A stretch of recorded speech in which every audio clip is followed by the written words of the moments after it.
You're listening to the Whole Hog Sports Podcast. And now, here's your host, Matt Jones. Today on the show, we'll talk Arkansas football, also more big picture college football. First, a word from Kendall King. Kendall King, we're proud of over 4 decades of design. We're continuing the legacy of great creative design by combining our brands of Kendall King, Soapbox, and Shopcart. Together, these brands represent a new focus in marketing design with individual attention to specific areas. Through our design expertise supported by a team of talented professionals, we showcase our best. We are Kendall King, we are Soapbox, we are Shopcart, we are design. This time of year is kind of like getting pulled over by the police. It goes from 100 to nothing really, really fast. Did you like that? Yeah, I did. I didn't know where you were going Christina when you Long, started that. Christina Long's in here with me. But, I mean, you do. It's like football season, and you've got the basketball overlap. It is just go, go, go, go, go, go, go. And then they announce the new coach, and then you get like a week between basketball games, and you quickly kind of realize it's like, hey, there's not a whole lot going on right now. It's a weird time. Yeah, it is. I had that same thing this week where it was like, all right, we got everything out on Silverfield that we needed to, like that was immediate. And then now this week it's like, what do we do when neither of the basketball teams play till Saturday? And that's just kind of where we're at. I just came back from a Kelsey Music luncheon, though, by the way. They're going to play at Missouri State on Saturday. It's kind of interesting seeing her kind of more in that laid-back, environment, so to speak. And this luncheon, I'm not going to say it was thrown together, but I don't think it was scheduled very far in advance. They ended up having like 60 or 70 people there listening to her talk about her team, which you think about for women's basketball. That's a pretty big number that they had there for her. They're going to play at Missouri State on Saturday, men's basketball at Texas Tech in Dallas to play Texas Tech on Saturday at the Mavericks Arena at American Airlines Center. We'll talk about basketball on another day. We're going to talk all football today. Ryan Silverfield, he's been on the job now for a little over a week. We're starting to get a feel for what this staff that he's putting together is going to look like. A couple of more assistant coaches announced yesterday. Well, I say announced. They were reported yesterday. They haven't officially announced any of this, but Matt Zenitz of CBS Sports reported that Arkansas is going to hire Marcus Johnson and Jeff Myers to coach offensive linemen at Arkansas. Johnson, he played for Silverfield with the Minnesota Vikings. He's 44 years old. He has been an assistant offensive line coach this year at Ohio State. Myers was the run game coordinator and the offensive line coach for Silverfield at Memphis. He's 33 years old. He actually was at Toledo when Silverfield was on the staff at Toledo. So now, Christina, we know, or we think we know, again, none of these have been officially confirmed, but 7 assistant coaches. You've got Tim Cramsey, the offensive coordinator from Memphis, receivers coach Larry Smith from Memphis, Florida defensive coordinator Ron Roberts, Auburn special teams coordinator Chad Lunsford, and Florida State running backs coach David Johnson. I don't know what I expected from the staff. I do think that maybe something Hunter Yurachek said during the introductory press conference last week may have set up some expectations for this. Somebody said, what's the evidence of the increased revenue that you have? And he said, I think you're going to see it in part by the staff that he's able to hire. He said, and you're going to see it by the recruits that he's able to bring in. I don't know that anybody on this staff just blows anybody away. I'm not saying they're bad, but these aren't just huge names that they're bringing in, especially in these coordinator roles. Yeah, I mean, I guess we just misread the situation, but I feel like that implies that there was going to be some kind of an interesting name or a bigger hire that would cost you more money to get. But if there is, it's going to be not an on-field role, or I guess a defensive. We don't have a lot of defensive assistant coaches ideas just one. Yet. The coordinator is the only one who's been reported. So I mean, we'll see. But I don't know. I feel like usually you're not dropping a bag for a defensive backs coach. You know what I'm saying? So I don't know. It doesn't have to be a bad thing, but it's definitely different. I thought they were going to get somebody coordinator-wise that was maybe more known, just because they're not. I said this when they were looking to hire a coach. There was a head coach. There was an idea that there had to be a big name, and so I've said before that you don't have to be a household name to be successful. But it was a little bit incongruous with what we had kind of heard, and it kind of made me go, oh, okay, I guess, which was a little bit interesting. You look at these 2 offensive line coaches. This is not something that a lot of programs do, where you've got 2 offensive line coaches, and we don't know how Arkansas is going to use them. But I think Danny Ford might have been the last one who had 2 offensive I line was going to coaches say, at Arkansas. I don't know of very many staffs that have done this. So I mean, it's not unprecedented to have somebody that coaches the interior of the line and the tackles. Probably the tight ends might be an extension of that too.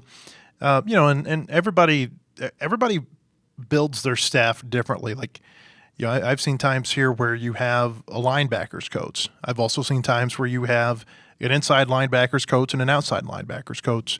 There's been times where you have a defensive line coach. There have been times where you have a coach who coaches defensive ends and somebody who coaches defensive tackles. So there's no right or wrong way to do this. But I think when you look at Silverfield, he's got an offensive line background, and now you're bringing in, it appears, 2 offensive line coaches to be on your full-time coaching staff. I think we can see where the emphasis or an emphasis is going to be on this team. Yeah, I think so too. And one thing, I think I was just sort of trying to read too many tea leaves. I was a little surprised that he didn't retain Eric Mateos because I was really, like I said, reading a little too much into things in terms of my speculation.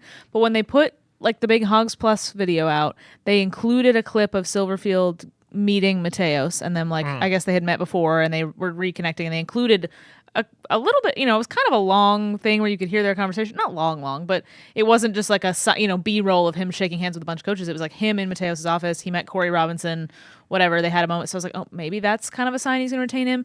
And then on signing day, Eric Mateos was tweeting about a bunch of the offensive linemen that they signed, which, again, those are guys he recruited. So I think maybe he thought he was going to say, I don't know. That's literally just me speculating from those two things. So I was a little bit surprised that he wasn't retaining Mateos. And then there was kind of a notion, and I wanted to get your thoughts on this. There was kind of a notion that maybe it was kind of a difference in philosophy in terms of the type of lineman they want. And people are concerned. People are going, oh my God, the Chad Morris light and fast offensive line. And oh no, that's going to be a disaster. It could be just different philosophies and how they want to use their linemen, different type of blocking schemes. It ended up being okay, and certainly because Sam Pittman hired Dan Enos back as his offensive coordinator many years down the road as a head coach. Now, we know that was a disaster. But I know that whenever – because I've talked to Sam about this, when he was here under Brett Bielema, Jim Chaney was the offensive coordinator at first, and Pittman and Chaney had been together at Tennessee. They very much aligned in how they did things. Dan Enos comes in, there was a transition in learning how to, fit into that offense. So it's not, I don't think it's as simple as just saying, hey, you're an offensive line coach. I have an offensive line in my offense. Let's get together. Yeah.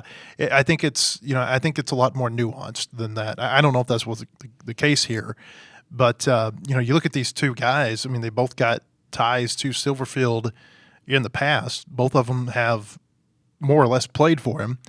I believe that Myers, I think Silverfield was an offensive line coach at Toledo, or maybe an assistant offensive line at Toledo when Myers was playing there. But they both have familiarity with him in an offense that Silverfield was coaching.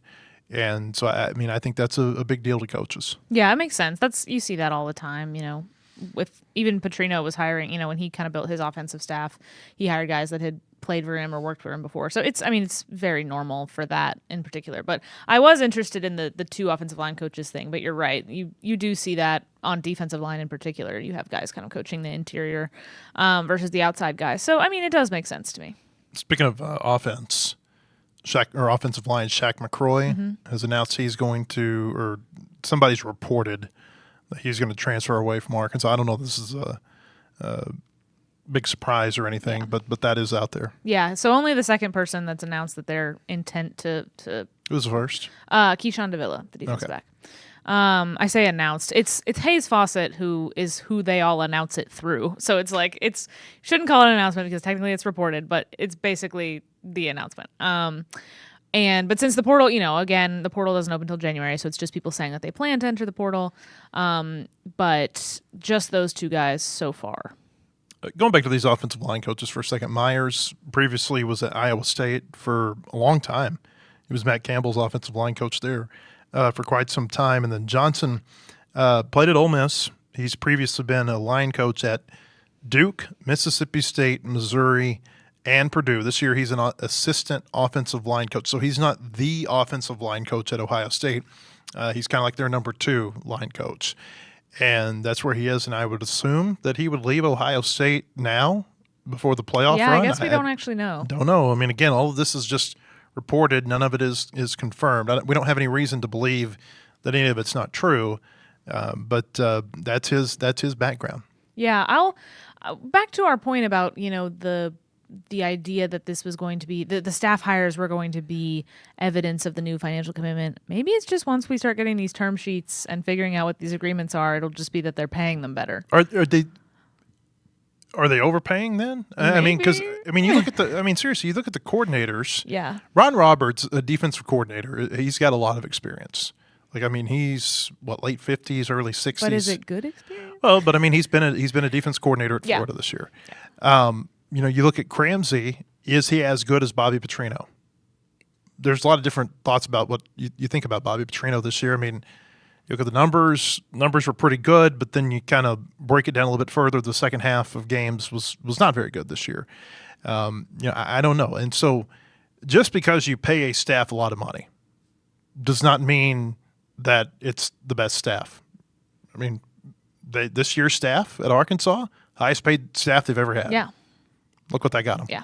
And half of them were gone in September. Oh, seriously. What was it? Three or four were gone? 4, including Pittman, yeah. Yeah.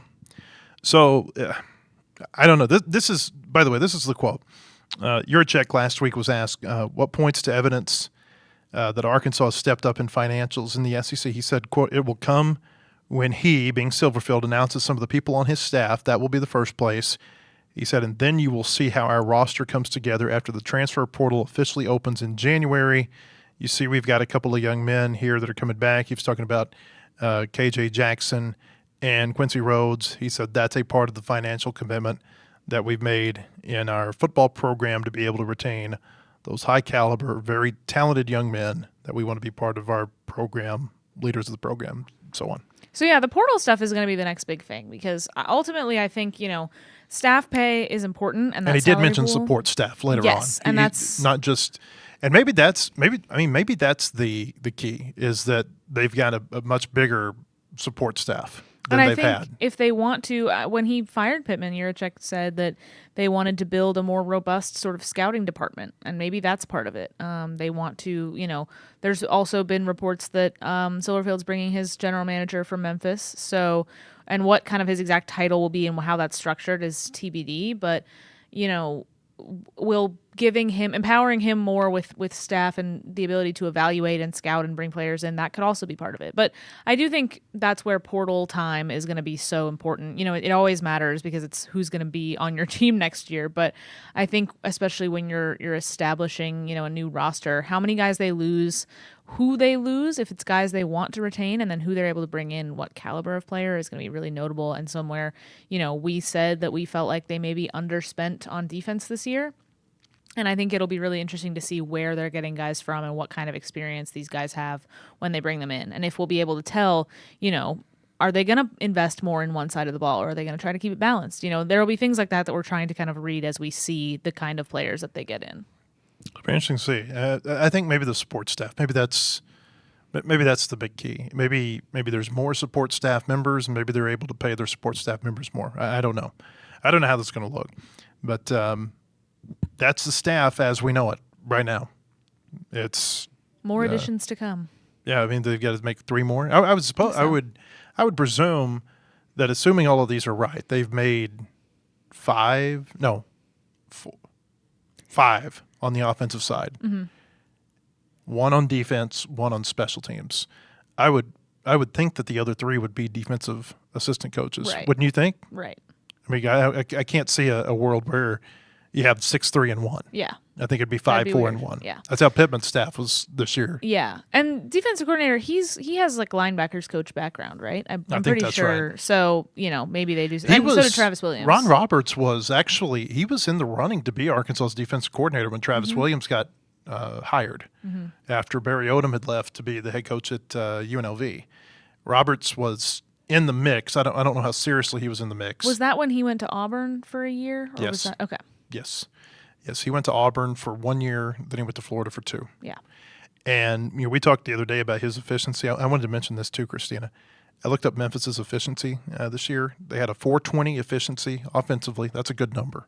And they had a 296 efficiency defensively. Now, their defensive coordinator is not going to come to Arkansas, but those are pretty good numbers. Yeah. That Memphis put together efficiently this year. Yeah, not bad. But I mean, the Florida stuff was interesting. The fact that he was fired at Baylor was interesting. So I don't know. We'll see with him specifically, what that looks like. Well, I mean, sometimes somebody has to get fired in order for the head coach to save their skin, or buy themselves another year or something. Right. So I don't know what happened there with him at Baylor. Somebody asked me this morning what went wrong with Arkansas this season, and I thought that was kind of a loaded question. So I'll give you the floor. Oh man, as you look at Arkansas this season, and you just kind of diagnose or go back and say here's what went wrong with Arkansas. Here's why they went 2-10, 0-8 in the SEC. What do you think? They couldn't stop anybody. I mean, even when there were some games where it felt like, the defense isn't what lost them the game, the offense was. It still wasn't like the defense was playing well. It just was playing not as bad. And it was giving them an opportunity. And then the offense, like you touched on it earlier, the second half thing was crazy. That's one thing that I feel like people maybe weren't talking about enough, especially the people that really felt like Petrino should have been retained, or people that really felt great about what Petrino did in his, 9 games. I didn't feel like that was that great. I mean, we talked a lot about how he and the staff deserve credit for keeping the team from, totally letting go of the rope and letting it get totally out of hand. But it's not like the offense, it's so deceptive because you look at the stats and they put up all these great numbers and all this great yardage and all this good stuff. Didn't win them any games. There were times when the offense was what lost them the game as opposed to their really bad defense. So I think it was an inability to play complementary football. It felt like when one thing would you'd plug one hole and then the other one would open, so that was a huge problem. And I think the second half offense thing was just so sort of almost inexplicable. Like how did it keep happening? How did it just continue to be a problem? Same thing with the turnovers. How did they just continue to have turnover problems when we talked about all offseason? They knew everyone knew it was a problem. They worked on it. How does that happen? They keep the same quarterback. Yeah, that's a huge part of it. But I also think the defense starting the way that it did, struggling the way that it did, I don't think helped them at all. Especially even though, like we said, they had some better games. They had some games where it seemed like maybe they're improving. They got tackling a little better, the effort got a little better, but it just was not nearly enough. It was still bad. I think as a team, nobody's told me this, but I'm going to tell you what I think happened. You have to choose what your identity is going to be based on the players you have. And I think that this year, like a baseball team, you can be a great pitching and defense team, but you may not be able to hit worth a lick. And so you got to win a lot of games 3-1 and 2-1 and 4-2 or whatever. I think this year, this football team identity became, and I don't know how it got to this point, but it became where they were, I think I know how it got to this point. I think that they went out and they put too much money into their offense and not enough into their defense. Quarterback, we know they paid for their quarterback. Offensive line, I think they paid pretty handsomely for their offensive line. Even McCroy, he didn't start this year. I mean, I think they probably paid a nice chunk of money to be able to get him to come in and be their number 6 lineman in hopes that he would start. But I think that they didn't just pay for 5 linemen. I think they went above and beyond, knowing that you're going to have injuries and you're going to be able to have some depth there. So I think that they built a team. Long story short, they built a team that they thought could just outscore people. And where I think they misevaluated this team was defensively. I think they thought that some of the players they brought in, they could get to develop or buy in or something better than they actually did. I don't think they had any clue that the defense was going to be as bad as it was. And I say that I don't think they had any clue when they were putting their roster together that the defense was going to be as bad as it was. You can't tell me, though, that when they're in the preseason, they're saying, we look like a good team. We look like a great team. Why do you think we're going to win? Because we got Taylor Green and they don't. you can't tell me that at that point in time they didn't know they had some real defensive deficiencies. You could start to tell when they started reading out some of the scrimmage stats.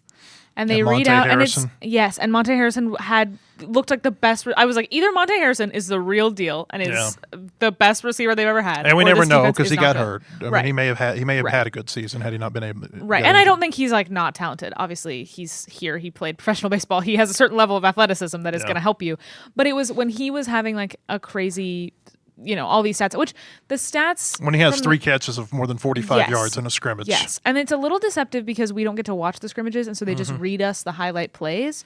So we only really hear about the big chunk plays. But when you have your 30-year-old walk-on have that kind of a performance, you go, I wonder why that was. I wonder who was tasked with trying to bring him down. I'll be interested to see what this is going to look like with Silverfield. I wish they would open up the preseason scrimmages again. I mean, Bobby Petrino had his open. Brett Bielema had his open. Houston Nutt had his open. It didn't hurt Petrino's teams from winning 21 games over 2 years. And I tell you, Twitter existed, YouTube existed, message boards existed, like the ability to take your phone out. Even though Petrino had people literally walking the aisles and tell people, put your phone out, like trying to take phones from people in some instances. You just can't, like I think that it would be beneficial to the team because it would set a realistic expectation going into the season.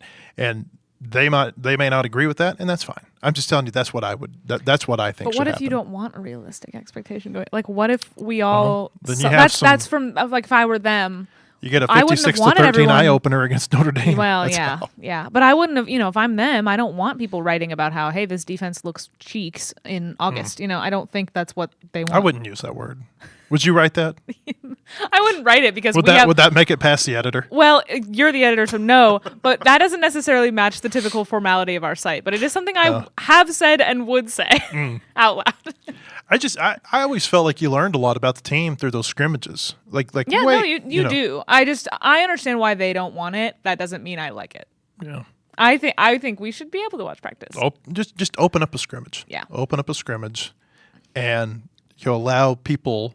Not just Petrino loved having his scrimmages open because he thought that even if there's 3,000 people or 5,000 or 7,000 people in the stands, it's still more people than just having vacant seats watch you. And he always felt like players would, like having eyeballs in the stadium would bring out the best in the players during practice. And how you practice is how you play, and so on and so forth. I would like to see that. I don't know that we're going to see that under Silverfield. I don't know I how many suspect we teams still do probably it. won't. Yeah. But boy, I'd like to see it. I don't know how many teams still. I'd be interested. And How you think many about the other teams in NFL SEC do that. exhibition games. Those aren't closed. Yeah, they're televised. Those are Yeah. an event. Yeah, I'd like to see more scrimmages, just so that it would build a realistic expectation for what the team actually looks like. Yeah. It would be nice. I'm going to set the expectation low and then be pleasantly surprised if they let us have things. All right, when we come back, we're going to talk more college football. First, another word from Kendall King. Kendall King, we're proud of over 4 decades of design. We're continuing the legacy of great creative design by combining our brands of Kendall King, Soapbox, and Shopcart. Together, these brands represent a new focus in marketing design with individual attention to specific areas. Through our design expertise supported by a team of talented professionals, we showcase our best. We are Kendall King, we are Soapbox, we are Shopcart, we are design. Welcome back. I want to tell you about our friends at Bentonville Glass. They've been serving their community since 1971. They are committed, professional, and versatile. If you're looking for a quality leader in Northwest Arkansas or looking for skilled craftsmanship, look no further than Bentonville Glass for all your glass market needs with the highest quality products. You can come by and see them at 507 South Main in Bentonville or online at bentonvilleglass.com. There's going to be a lot of talk here, and obviously there already has been, about expanding the playoff. If you're a team in Arkansas shoes, like why would you not want the playoff expanded? The 14 playoff, there was no way Arkansas was ever getting into the 14 playoff. Never. I would say ever. Yeah. The best team they've had since they've been in the SEC finished third in their division. Yeah. That team wouldn't get into the playoff if a 14 playoff would have existed at that point. 12-team playoff, I think it'd be very hard for the Razorbacks to ever get in there.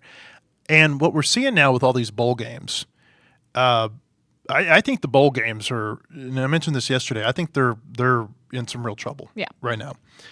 Because what you've seen from Notre Dame and to a lesser extent with K-State and Iowa State, with them opting out supposedly because of their coaching transitions, even though I think that's a crock. There's a lot of teams that are in bowl games that are going through coaching transitions too. I think what you're seeing from teams is it's playoff or bust mentality.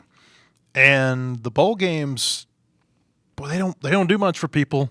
They don't do much for people at all. We were there last year in Memphis, and the stadium was being renovated, so it was a reduced capacity to begin with. But then even in a 42,000 seat stadium, I don't know what they announced attendance as, Christina, but I mean, I can't imagine it was over 30, 35. It's just, and that's a Liberty Bowl where 10 years ago, if Arkansas plays in that game, everybody floods across the river and they make it like War Memorial Stadium East. Mm-hmm. You're not seeing that anymore. And, so I think I'm of the opinion, let's just expand the playoffs. Let's just go ahead and bypass 16 because they're going to bypass 16 at some point. Make this thing a big old field where a lot of teams can compete. Because if FCS can have 32 teams, why can't the FBS have 32 teams? Like if the NFL, if 40% of your teams or more can get into the playoffs, why do you limit it to, what is that, less than 10% of the FBS? It doesn't make sense relative to what other sports and even college basketball or college baseball do.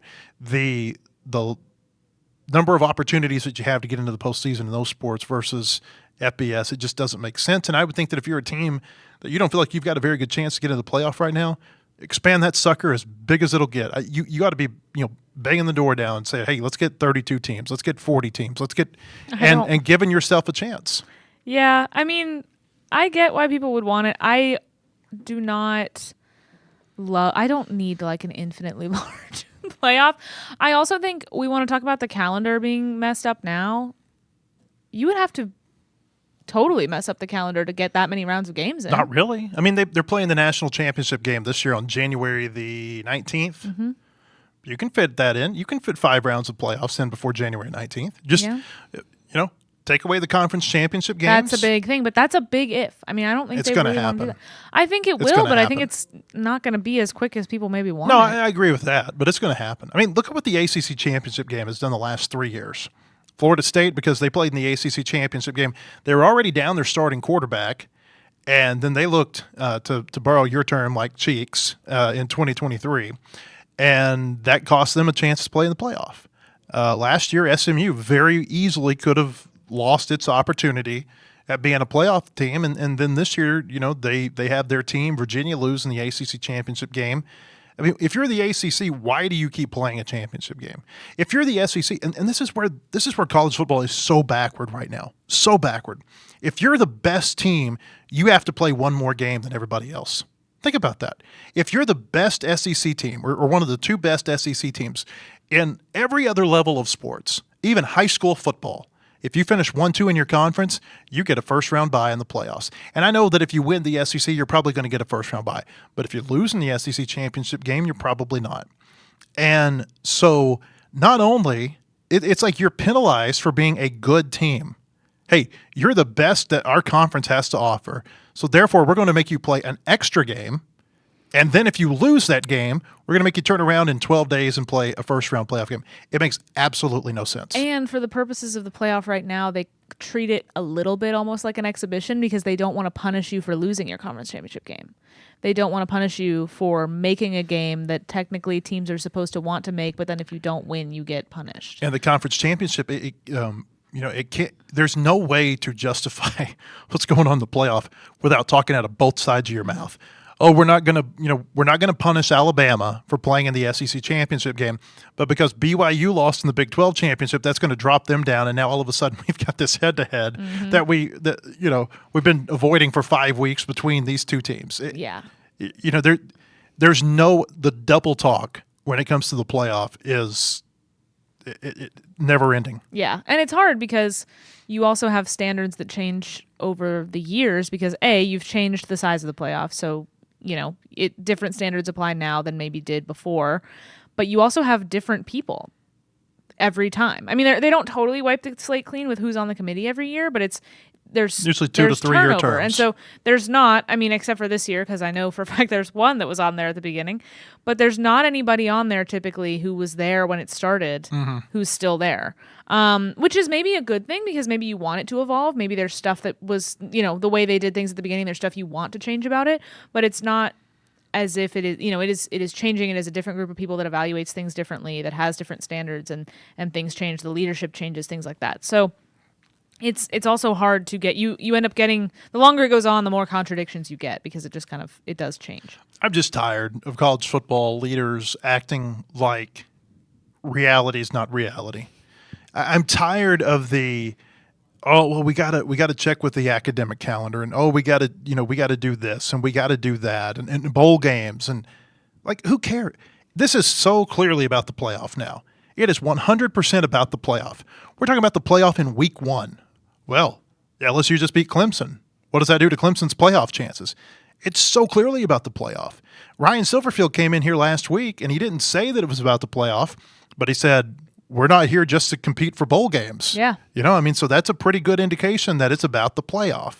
I wish that they would just figure this out. And the way to figure it out is to acknowledge this is what it's actually all about, and then build a product that actually flows better into that playoff product. Yeah, I think I wonder how much they thought about what this might do to bowl games when they kind of there was a concern. Instituted this, Especially when they went to 12 teams, there was a concern. Yeah. And I guess I do think that if you were to... Do you know any bowl games this year? Do I, like, what do you mean? Do you know any them? bowl matchups? BYU and somebody in the See? Pop-Tarts Bowl, because See? Notre Dame isn't going to play in it. See? Think about it. I could not tell you one bowl matchup. Yeah. I know I don't LSU's, know when they start. When's the first one? Maybe this weekend. It wouldn't surprise me if it was this weekend. I have no idea. I know LSU's going to Houston. I don't know how I know that, but I saw that I somewhere. forgot they made a bowl. They're going to a bowl game. And I've actually seen the Citrus Bowl matchup, but I've forgotten who it was at this point. I think Michigan may be going to the Citrus Bowl, but I couldn't tell you who they're playing. I couldn't tell you who they're playing. Yeah. That's how irrelevant these other bowl, and that's the Citrus Bowl. The Citrus Bowl is typically thought of as the best bowl game outside of the New Year's Six games. Yeah. I couldn't tell you who's playing in it. I guess I'll probably have it on New Year's Eve in the background. I'll be watching Stranger Things. Okay. I won't. I'll be eating hogjaw and watching, whoever. Yep. But the bowls are irrelevant now. They're totally irrelevant now. Yeah. And there's no bringing them back. Like once you've reached irrelevance in this era, you don't suddenly become relevant again. It's not like people are going to have this epiphany in a year or two. It's like, God, I'm really missing the Liberty Bowl. Please give me the Sun Bowl. And those are those are bigger bowls. I mean, what happens to the Fenway Bowl, the Bahamas Bowl? I'm just making things up. I think those exist, or they have existed at one point in time. The Pop-Tarts Bowl, the I love the Frisco Pop-Tarts Bowl. But yeah. Who won the Pop-Tarts Bowl last year? I don't know. See? There's been a whole discussion about this too, because of the Notre Dame thing, about like the Pop-Tarts Bowl specifically is more interesting. Is that really where Notre Dame was going to go, as the Pop-Tarts Bowl? Yes, it would have been Notre Dame versus BYU in the Pop-Tarts Bowl. Where's the Pop-Tarts Bowl played? I think it's Orlando. Okay. It's in Florida somewhere, I think.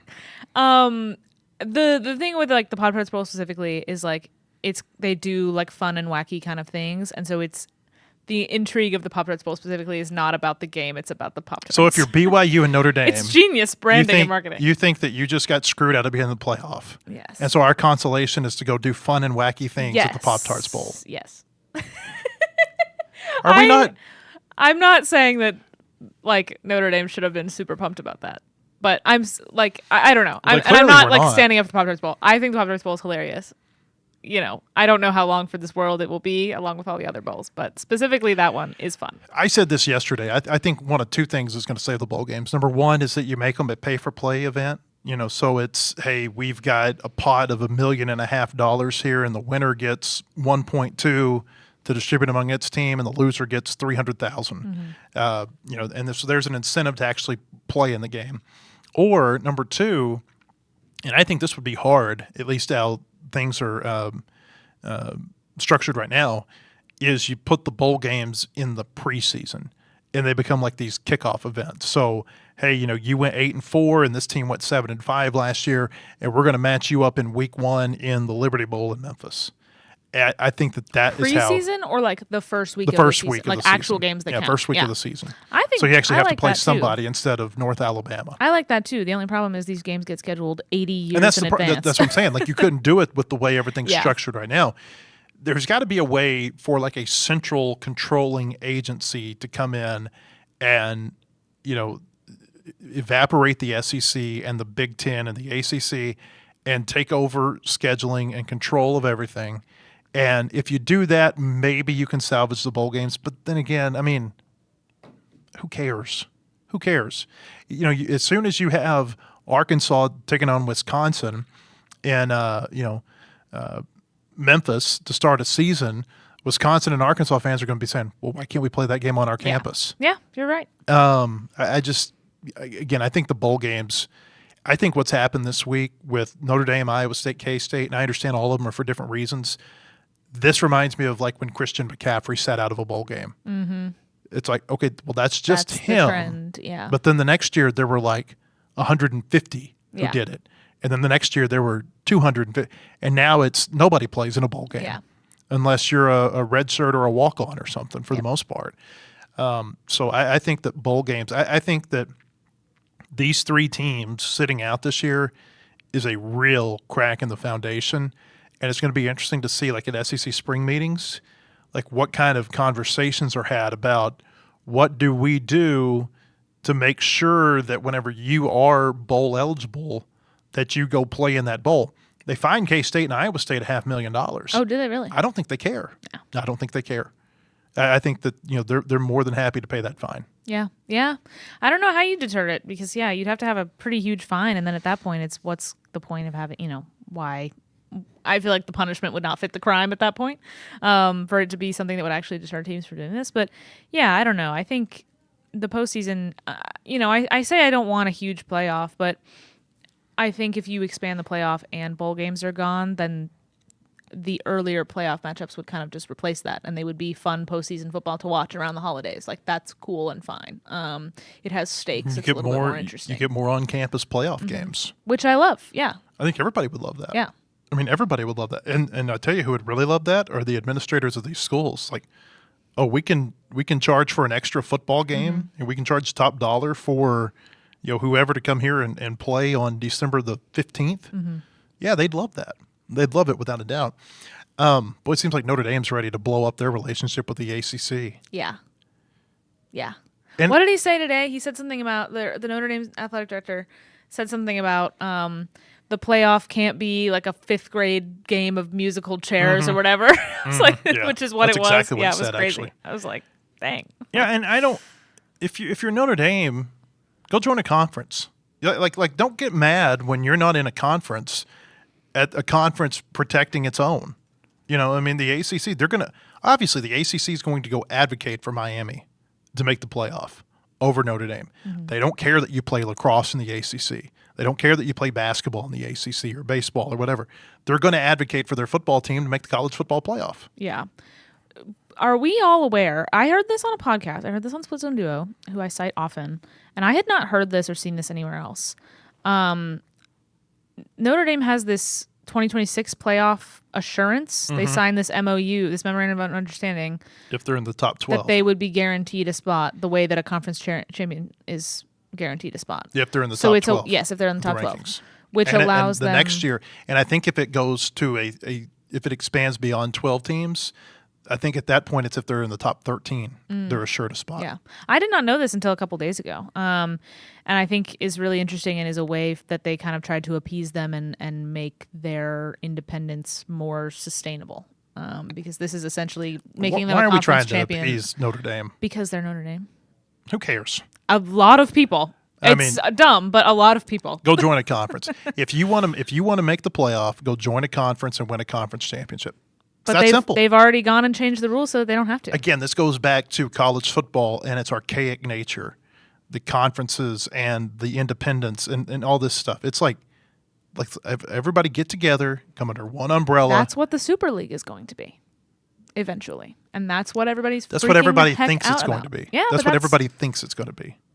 And everybody thinks it's going to be 30 teams. But do you really think that they're going to be able to keep that thing to 30 teams? I don't. I don't know. I don't know how they'll actually it'll be structure twice it, that but many. I don't know if it'll be twice that many, but I mean, it I depends think how it'll be they whoever set it wants up, to but- pay. Yeah. Whoever decide, and that's what I think it ought to be.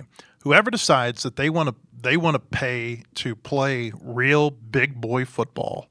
If you're Memphis and you were trying to buy your way into the Big 12 and you want to buy your way into this so-called Super League, have The at price it. point would be higher Have than at what it. Memphis has. 2 years, 3 years, you may be wishing you hadn't done that, and you can drop back down to whatever else is created.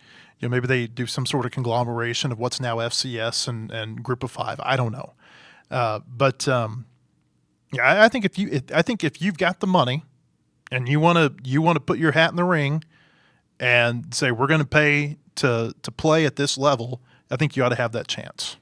Yeah, I just don't think the price point will be something that schools like that can afford. I think it will be too And much. possibly, and you may be right. And that's part of why I think a school like Arkansas gets left out, even under that circumstance. I don't think. I don't think it's for a lack of want to. It's just sometimes we want things and we can't have them. I'm planning a wedding right now. There's a lot of stuff I want and I cannot pay for it. Mm-hmm. There's a lot. And sometimes that's just the way it is. Have I told you much? I hate weddings. Yes. You're gonna love mine. Talking better. about having nothing to do. We could do our whole podcast tomorrow, just me ranting about weddings. We could do a podcast with you ranting about a lot of stuff. We could, but That's we're gonna on, be like we're on summer. weddings We'll have- at this yeah, point in time. yeah. Well, during the summer we take the podcast off. Yeah, and but we don't have to. We could I just go have you hide come out. in and get mad about stuff. We could. We certainly Fill a could. lot of time. Hey, did you see the stuff too about all the was it SMU today in Utah? Yeah. And private equity and Which SMU is not a private equity thing. okay. So what's the difference between what they're doing and what Utah's doing? It's a little bit. Utah is a private equity Yes. investment into its athletics program. Yes. But SMU, so let me find what you sent me. So SMU and Utah have both done the same thing, and it's something that other schools have also done. But Utah is doing it slightly differently. So this is from Ben Portnoy from Sports Business Journal. SMU is slated to announce the formation of Mustang Partners, a new commercial revenue generation division of its athletic department. This is something that Clemson has done, Michigan State has done. A handful of schools have done this. They have made this commercial revenue generation division separate thing. Basically, they're going out and getting concerts in their stadiums. I think so. It's one of I those know things George where, Strait's going to Clemson, and I'm wishing I was there. but I don't think you have to have this in order to do that. I mean, like Arkansas has had concerts, Right. haven't they? And they don't have this. And it's not a super common thing, but it's something that I think is going to become more common. And I'm not saying concerts is the only thing that you do. No, it's no, just no. it's probably a branch that is equipped to go out and acquire these type of events on a more Yes. frequent and large scale. Yes. For example, and the name of this kind of tells me something. Utah has created one called Utah Brands and Entertainment LLC, which feels like something outside of athletics almost. So, but what Utah has done that is differently is they are partnering with a private equity firm. They are the first ones to do this. Clemson, Michigan State, SMU, all these schools that have these sort of other revenue generation things that are sort of related to the athletics, but not quite. Those do not also have an injection of this private equity money. The Utah one does, and that's why it's new and different. What that means, we'll kind of see. I would recommend if you're interested in this, Ross Dellinger from Yahoo Sports wrote about the Utah private equity deal specifically. It's expected to generate $500 million. I don't know over the course of over how long, but it includes the creation and shared ownership of a for-profit entity to operate athletics business and financial elements outside of the traditional university framework, which is that Utah brands and entertainment thing. So it is a private business that is an offshoot of the athletic department. So I guess in that way, similar to like what a Razorback Foundation is, but not doing the same thing. But it's something that like, it's not FOIA-able, for example. It is not technically part of the public university thing. It is a separate business that is sort of a branch of the athletic department. It's not FOIA-able, at least until you take it to the courts and Yeah. figure out what they have to say about that. Yeah. Yeah. again, this goes back to I don't know that our minds can quite comprehend how different this is all going to look in 4 or 5 years. I don't The like type it. the type of I don't know if I like it. I don't know if I dislike it. I'm just saying it's like the people who are really forward thinking are doing things that I told you this. It's like 5 years ago. We get 3 or 4 headlines a day. They'd be like, "Wow." We would have been shocked. Yeah. And I was like, "Oh, that's just Tuesday." Yeah. And so this is kind of that deal. It's like this seems like it's very what SMU and Utah are doing is very, I don't know if cutting edge is the right word, but certainly it's ahead of the curve. But I don't know that we're shocked because we know that these teams are in such a need of an infusion of cash, and especially SMU because they're not taking their television revenue from the ACC for several more years. They're just going to great lengths to find new ways to keep themselves afloat, so to speak. Yeah. Yeah, I mean, it's all changing. It's all different. I feel sometimes the way I often feel about it is I wish it would just stop changing. I wish wherever it is we're going, I just wish we would get there. I'm tired of it being different every year. But that's not college football. No, you're right. College football, and I would say beginning, and maybe even before, but certainly with the 1984 Supreme Court case, the NCAA versus the Board of Regents of Oklahoma, it has been a constant. You know that you're going somewhere, but it's a constant pushback to get to that point of progress. Yeah. And I don't see that changing anytime soon. Yeah. It's just interesting how quickly it changes. And it feels like, and I guess this is a good question for you since you've been doing this longer than I have. What's that supposed to mean? You're old. Yeah. Does it feel, I mean, and I people say this, but I'm interested for your perspective. Does it feel like things change faster now than they used to? Because Yes. to me, it's like I'm new to, all of this is new to me. I've only been covering, I've only been in my career for 4 or 5 years. So it this is a chaotic 4 or 5 years, but it's kind of like the question of like, is life worse now than it was in the 80s or whatever? And I don't know if it's worse, but I think the House settlement is the perfect embodiment of this. The House settlement a long time ago, you would have had like a 4 or 5 year runway to know that, hey, once we get to this point, this is what's going to happen. And then when the House settlement actually, you had like 10 months to prepare for it and really only about 3 months to implement it once the actual settlement was approved by the judge. Mm-hmm. So it's, there's no doubt it's changing a lot fast. Things are changing rapidly. And that's why, it's like we're at 12 playoff teams right now. I'm not going to be surprised if they totally bypass 16 and they land at a number in the 20s or the 30s. Mm-hmm. I'll be so interested, and this is something I think about in a lot of different contexts, but I'll be so interested in what, like your kids, for example. When your kids are my age, like what about college football will they be like nostalgic for?